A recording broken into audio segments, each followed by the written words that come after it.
Assalamualaikum warahmatullahi wabarakatuh. Alhamdulillahirabbil alamin. Asyhadu an la ilaha illallah, asyhadu anna Muhammadar Rasulullah. Allahumma shalli ala Muhammad wa ala ali Muhammad. Segala puji hanya milik-Mu ya Allah, Tuhan semesta alam.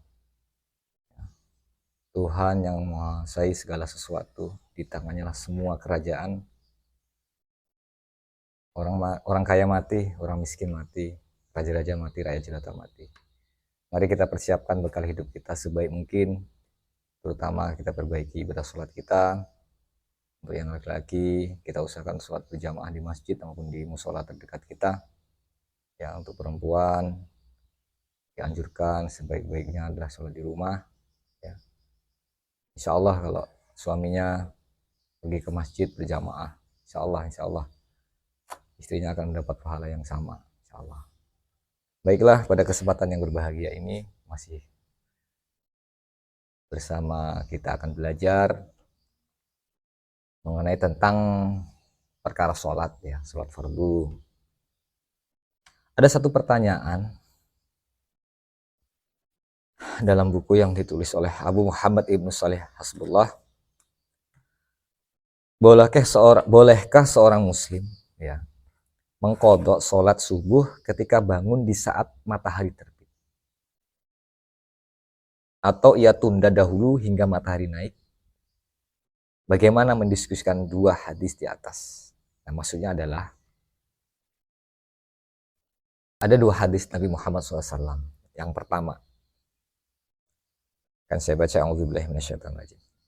Man nama an sholatin aw nasiyaha falyusalliha idza dzakaraha la kaffarata laha illa dzalik. Artinya, barang siapa meninggalkan sholat karena tertidur atau lupa, maka sholatlah ketika dia ingat. Tidak ada kifarat penebus dosa bagi sholat tersebut kecuali demikian, yakni dengan mengqadhanya ketika ia ingat. Hadis yang pertama. Kemudian hadis yang kedua, wa idza tala'ati syamsu fa amsik 'anis sholati fa innaha tatlungu baina qarnai syaitan. Apabila matahari terbit, maka tahanlah dari melakukan sholat, karena matahari itu terbit di antara dua tanduk syaitan. Berlawanan ini tadi, ya. Ketika tadi yang dikatakan yang hadis pertama adalah ketika kamu lupa sholat, ketika bangun ya langsung sholat. Yang kedua, apabila matahari terbit maka tahanlah dari melakukan sholat. Nah, kasusnya, bolehkah seorang muslim mengqadha sholat subuh ketika bangun di saat matahari terbit, ya, ketika waktu terlarang, atau ditunda dahulu hingga matahari naik, nah, atau bagaimana? Nah, dalam fatwa Lajnah Ad-Daimah nomor 5545 diterangkan, apabila seorang muslim ketiduran dan baru bangun ketika terbit matahari atau hampir terbit matahari nih, atau sejenak setelah terbit matahari, maka ia wajib mendirikan sholat saat ia bangun. Baik ia memulai sholat itu tepat di saat matahari terbit, ya, di saat waktu terlarang,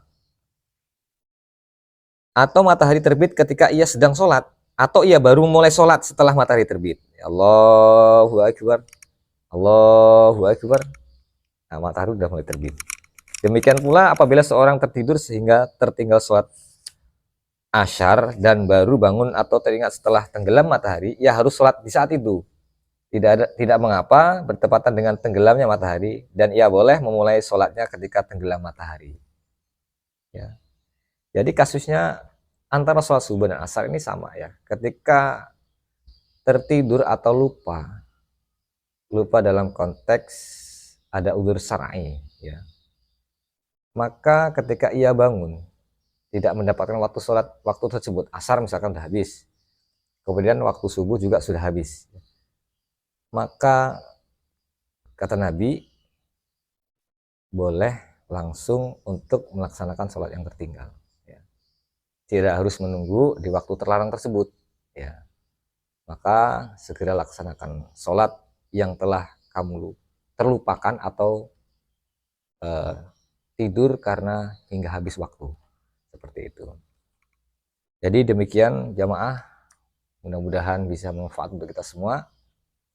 Jadi kita usahakan jangan sampai sholat asarnya menjelang maghrib dengan sengaja, ya.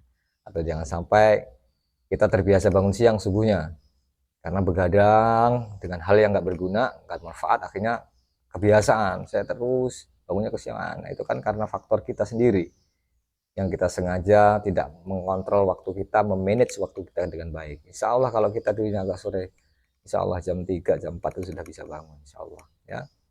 Demikian, semoga bermanfaat untuk kita semua. Kepada Allah saya mohon ampun, kepada jamaah saya mohon maaf yang sebesar-besarnya.